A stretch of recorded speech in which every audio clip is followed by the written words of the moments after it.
So, would you know any cities in Metro Manila? Sino ang bida sa probinsyano? Anong masasabi mo tungkol kay Duterte?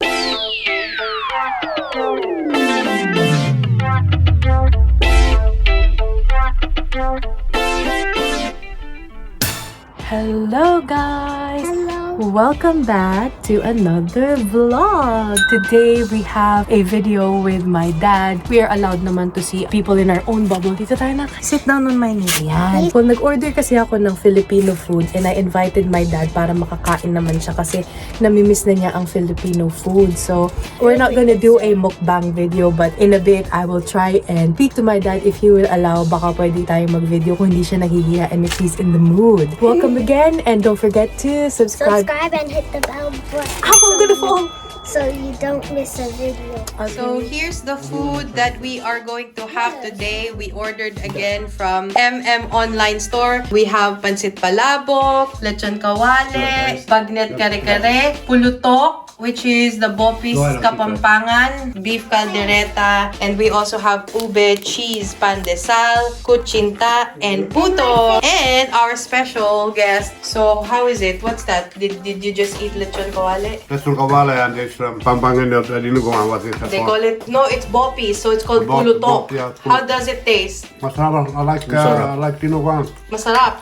Yeah, masarap ang pagkain doon sa Pilipinas. Ready? Hello! Welcome back! And today, nandito ulit ang aking daddy. Hello.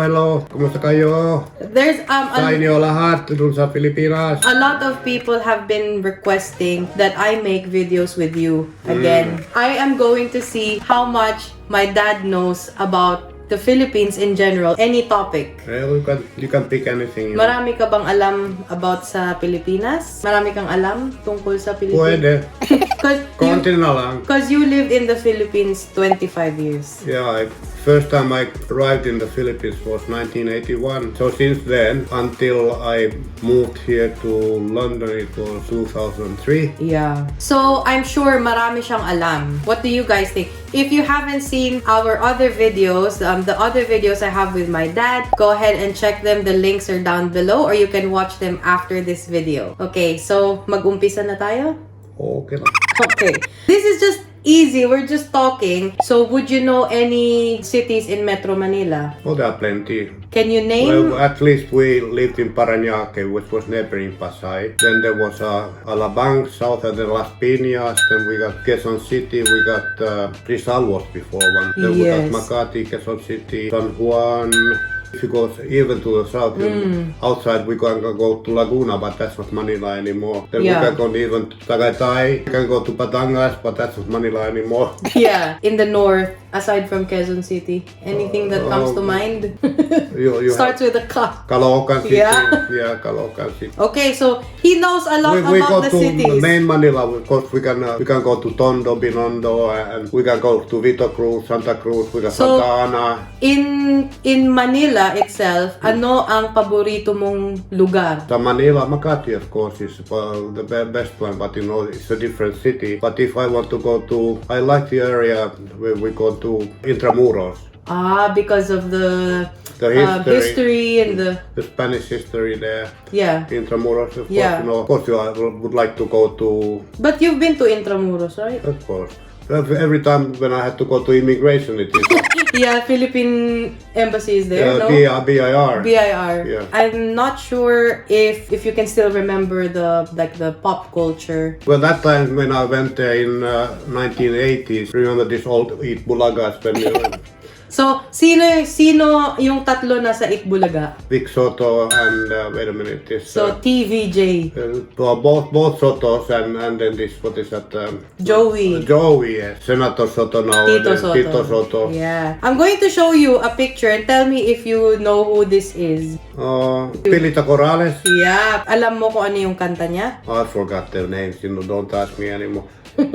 How about Oh, is that Sharon Cuneta? Sharon? And who is her father? Cuneta was the mayor of Pasay. Sino yan? This that he just died. This Eddie Garcia. Yeah, Eddie Garcia. He was in the main one of the main actors in Provinciano as well. Sino ang bida sa Provinciano? Who is the lead character in Provinciano? You know, you watch it. Yeah. Nanonood siya ng Provinciano. You don't remember his name? Coco Martin. Martin. Coconut Martin. Oh my God! Wow! And how about this one? Do you know who that is? Fernando Po Jr. Let's move on from celebrities. I don't think you would remember the singers, would you? Like old singers or no? No, not so much. I know Yeah. only Eva Eugenio. Anong Tagalog song can you remember on the top of your head? It was only Imelda song. What? That Dahil Sa'yo. Is that her song? Yeah, actually it's based on the American song Because of You. The Dahil Sa'yo, Yeah, yeah. na na na ng buhay. Because of You, for instance, Dahil sa'yo. Frank Sinatra has been singing that. Ah, I did not know But that. Imelda adopted it as her own song.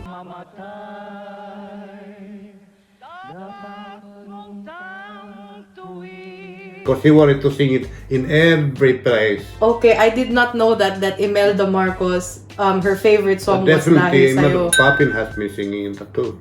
So, speaking about Marcos, let me ask you, do you know the presidents? Do you remember the presidents? This one. Aguinaldo? No. So, after Aguinaldo, Then there was Quezon, yeah, after Quezon, Laurel. Laurel. But Laurel was actually president during the Japanese. It was the interim government. He was actually put in prison because he was sent to Japan. And Laurel was actually benefactor of Ferdinand Marcos. When Marcos was actually studying law, Laurel told Marcos that he was the brightest student. How about the next one after Laurel? Do you know him? I don't know who that is. Then we got Osmeña as well. That's Osmeña, I think. Yeah. Then we got Magsaysay after that. And what is Magsaysay known for? You remember? Well, actually, he was known before becoming a president. He was the one who actually fought the communists. Then we got After Magsaysay. we got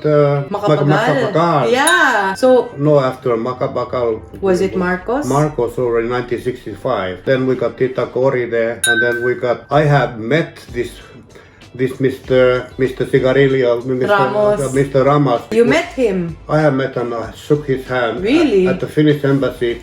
Finnish Independence Day celebration. Ah, so what was he like? He was maliit, well, very small. Maliit, yeah. And he got his tabacalera, tobacco. but he didn't smoke it. Okay, and after him, of course, you then know, Estrada, and from Estrada I remember he was a movie star. another female president, Macapagal, of course. Arroyo, who's after Gloria, Sorry, it's another Aquino again. Noy Noy. Noy, yeah. And who is after Noy Noy Aquino? Oh, we got only one Duterte. Anong masasabi mo tungkol kay Duterte? I don't know, there might be a lot of Duterte supporters watching, but what is your opinion about Duterte? He's a China lover. So he's in favor of He's China. in favor of China. He cannot do anything about it. That's my opinion. Okay. Since we ate Filipino food earlier, anong tawag sa market sa Tagalog? What is the name of the market? You know? Yeah, like Palenque. Palengke. So like that. I used to go to Palenque by myself to buy the vegetables for the household. So you would talk to the tinderas. Yeah, I got how do you call the favorite suki, Suki, yeah. Yeah. So anong vegetable to? Do you know? ampalaya. Yeah, ampalaya. This one, do you know what that is? So Philippine lemon. What is Yeah, called? Philippine lemon. Calamansi. How Yeah. about this one? Mungo beans. Yeah. I even have mungo beans at home. And we had a tree. Lolo Antero had that. What is that? Malunggay. Malunggay, yeah. How about this? Kamote. So, do you know any Filipino heroes? Well, So, of course, you would know who that is. Rizal. Ano ang alam mo about him? Oh, Noli di Tangere. Noli Metangere, yeah. Tangere. Yeah. I don't think I would recognize him in just a picture. Oh, Mabini, yeah. Well, in Mabini, we still have Mabini Street in Metro Manila. Mabini Street. Where in Maynila, maybe? Ermita. Oh, is there a Mabini Street there? Yeah, in Ermita. Wow! That was, I don't even know that. Mabini was the girls' street of the Philippines. Oh, so Mabini Street is where all Where all the... the discos and nightclubs and Oh, did you go there? girly places. I'm sure you went there. I don't remember. Might be. So this is Juan Luna, yeah. Basically, like Amor Sola and Juan Luna, they are the so-called Paris school artists. Juan Luna and Amor Sola. ah. Do you know who is the very first hero? Lapu Lapu. Yes. Yeah, he knows Lapu Lapu That's is what that also. happened in Mactan. And who did he fight? Magallanes. Yes, galing ah.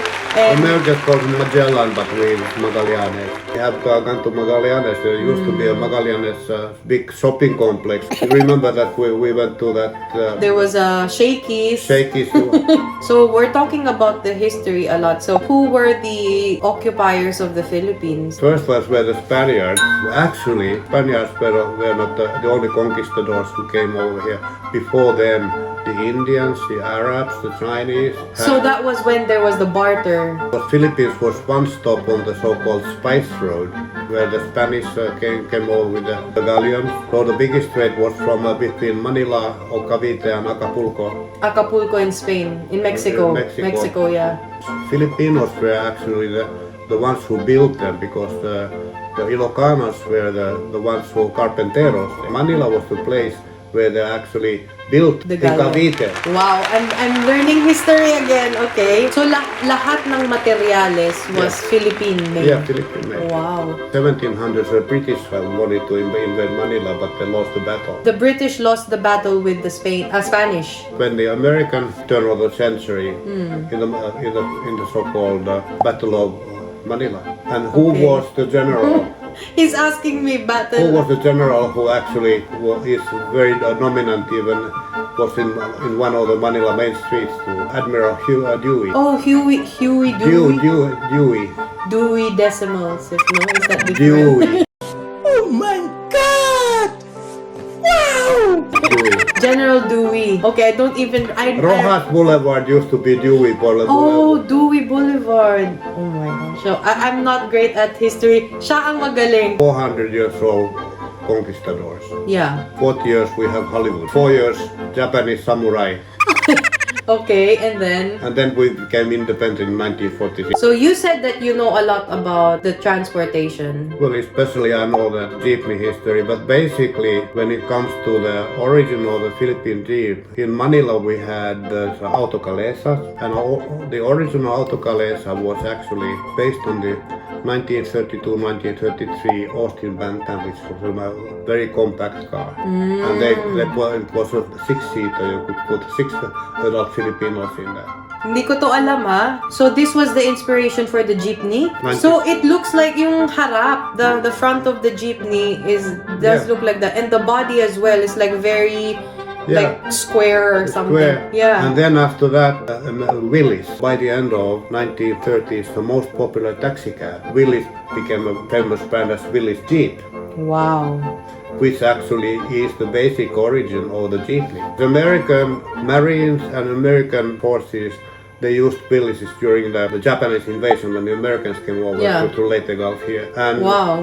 in 1946, they left a big part of the jeepneys in Subic Bay, Clark Air Base, where they auctioned this to the Filipino buyers. Filipino buyers, they converted into their own so small buses, jeepneys, whatever. So dun pala nagsimula ang jeepney. Kasi si Daddy, mahilig siya mag-paint, and one of his subjects are always, one is the Yeah. jeepneys. So he has a collection of those paintings. So Yeah. good to know, and we learned something about the origin of the jeepney. So kung may gusto kayong malaman about history, we should ask my dad. He's a historian. No, he's just you. No, you are I'm not historian, I'm hysterical. hysterical. Generally speaking, marami siyang alam sa Pilipinas, not just history. Kung may naiisip pa kayong content na gusto nyong gawin namin with Dad, they actually asked if we can sing a Tagalog song together. I don't know why I cannot remember any songs. Let us know what you want us to do. In the next program, In the next program, sa next na video, maybe pwede kaming kumanta. We will study. Oh, you want to sing Imelda song dahil sa'yo? No, I don't know the lyrics anyway. We can search up the lyrics. Yeah, but no, it's okay. Nahiya siya. Next time. Okay, so I know this video is quite long, and we got a history lesson from Dad, but I appreciate that because it's easy for Filipinos to forget everything that happened. And even in textbooks now, I don't think that the younger generation know about this stuff anymore. No, I don't think so. That's all for today. Thank you so much for watching. Paalam sa inyo lahat. Paalam sa inyo lahat. Have a great day. Bye! Take care. Ingat. Ingat!